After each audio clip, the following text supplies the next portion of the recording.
गौतम बुद्ध नगर से बड़ी खबर सामने आ रही है। आपकी जानकारी के लिए बता दें कि ग्रेटर नोएडा के प्रसिद्ध इंडिया एक्सपो मार्ट और ग्रेटर नोएडा प्राधिकरण द्वारा भारत शिक्षा एक्सपो 2024 का आयोजन किया जा रहा है।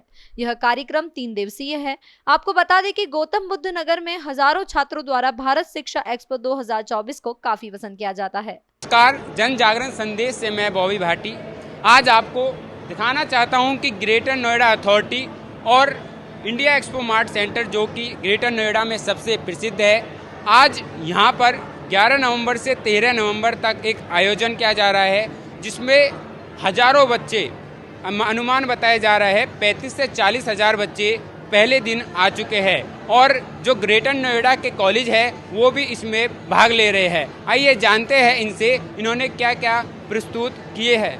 तो मैम, क्या नाम है आपका? ज्योति लूथरा। मैम, आपका ये ऑर्गेनाइजेशन है वो किस तरह से काम करती है? ऊर्जा ग्लोबल प्रिंसिपल्स एसोसिएशन ये एक ऑर्गेनाइजेशन है जिसमें प्रिंसिपल्स मेंबर्स हैं। अराउंड 3000 प्रिंसिपल्स हमारे साथ जुड़े हुए हैं, नेशनली और इंटरनेशनली।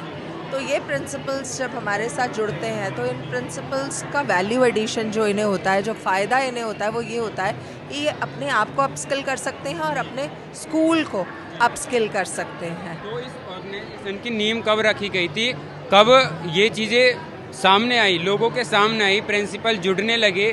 क्या आपकी तरफ से ऐसे प्रोग्राम किए गए जिनको देखकर प्रिंसिपल जुड़ रहे हैं आपसे?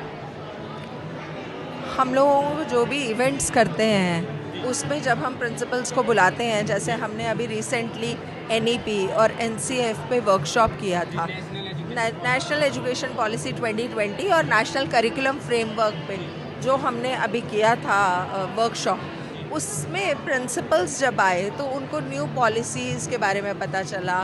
नेशनल एजुकेशन पॉलिसी के बारे में काफ़ी टाइम से चर्चा हो रही है, ज़्यादातर सबको पता है, लेकिन जो डिटेल्स हैं वो नहीं मालूम है।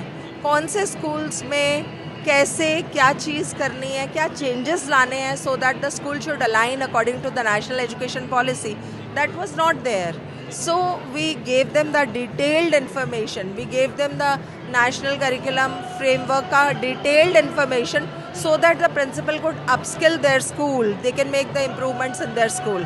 The other thing is that the principal, since our association has the principals from Azerbaijan, Baku, Estonia, Georgia, Finland, US, UK, Dubai and Abu Dhabi as well. So we give them the curriculum which they are using and what type they are teaching. Suppose the photosynthesis is taught here in class 6, it is the theoretical way of teaching. But when the students go there, when we go there in their schools, we come to know that it is taught practically. तो जब आप practically बच्चे को पढ़ाते हैं, बच्चे को बागीचे में ले जाते हैं, गार्डन में ले जाते हैं और तब उसको समझाते हैं फोटोसिंथेसिस, तो वो बच्चा कभी भी उसको सारी उम्र नहीं भूलता है। एक्सपीरियंशियल लर्निंग, जैसे आपने बताया कि प्रैक्टिकली बच्चों को सिखाना है। अगर कोई भी कोर्सेज होता है, जैसे कोई भी स्कूल में कोर्सेज होते हैं, स्कूल में वो पढ़ाए जाते हैं, तो उसको डिजिटली पढ़ाया जाता है, मतलब उसको डिजिटली पढ़ाना चाहिए क्या? देखिए, फिनलैंड में there is no book curriculum. Bag नहीं लाते बच्चे स्कूल, वहाँ पे सिर्फ स्कूल्स में ही टैब होता है, उसी से पढ़ाया जाता है। अगर हम डिजिटल इंडिया की बात कर रहे हैं और मोदी जी डिजिटल इंडिया को आगे बढ़ा रहे हैं, आज हम पर्स में अगर पैसे नहीं भी लेके जाते, हमारे पास फ़ोन होता है तो हमें चिंता नहीं होती। We have Paytm, we have Google pay, we have everything. Similarly, why not education can move ahead, education should also move ahead. Though it is a setback for the publishers, but लेकिन ये भी हो सकता है कि वो लोग वही सब डिजिटली निकाल रहे हैं। जब पब्लिशर्स ने बुक निकालनी शुरू की, CDs आई, तो उन्होंने बुक के साथ CD निकालना शुरू किया। आज पब्लिशर्स भी ऐप पे आ गए हैं, सब डिजिटली हो रहा है। तो स्कूल्स अभी भी क्यों बुक सेट दे रहे हैं, स्कूल्स अभी भी उसको क्यों वैसा ही ले रहे हैं? स्कूल्स उसको डिजिटली लेके जाएं and there has to be a no bag schools and no book curriculum which should be there. Our mission and vision is to take education up to that level जो बाहर के देशों को हम देखते हैं कि वहाँ है। इंडियन एजुकेशन सबसे ऊपर होना चाहिए। आज अगर मैं बात करूँ कि नालंदा यूनिवर्सिटी के जब मुग़लों ने अटैक किया और उन्होंने वो लिटरेचर जलाया, 6 महीने लग गए उस लिटरेचर को जलाते हुए। तो आप सोचिए कि हमारा भारतीय जो एजुकेशन सिस्टम था भारत का एजुकेशन, वो कितना रिच था, हमें उसको फिर से वैसा ही बनाना है। जी मैम, आपने बताया डिजिटली मतलब उसको अपनाना चाहिए, लेकिन इससे डिजिटल से ये नुकसान नहीं कि बच्चे के लिखने की जो स्किल्स है वो धीरे धीरे ख़त्म होती जा रही है, बच्चा डिजिटली की तरफ ज़्यादा बढ़ रहा है, तो ये चीज़ें कम होनी चाहिए। इस पर कोई मतलब आपके ऑर्गेनाइजेशन को कोई प्रोग्राम रखना चाहिए जिससे कि बच्चा समझे कि लिखने की क्या पावर है, तो इस पर आप क्या कहना चाहेंगे? देखिए, लिखने की स्किल कम हो रही है ऐसा नहीं होगा। जब हम आईपैड यूज़ करते हैं तो हम आई पेन यूज़ करते हैं, जब हम फ़ोन यूज़ करते हैं तो स्टाइलस यूज़ करते हैं।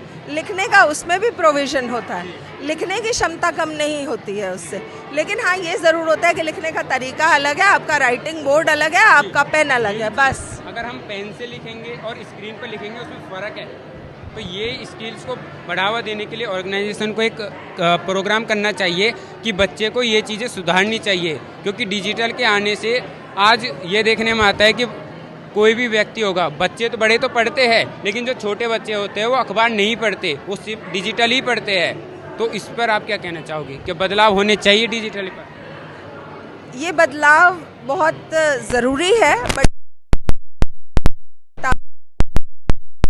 सुनने की चीज़ है।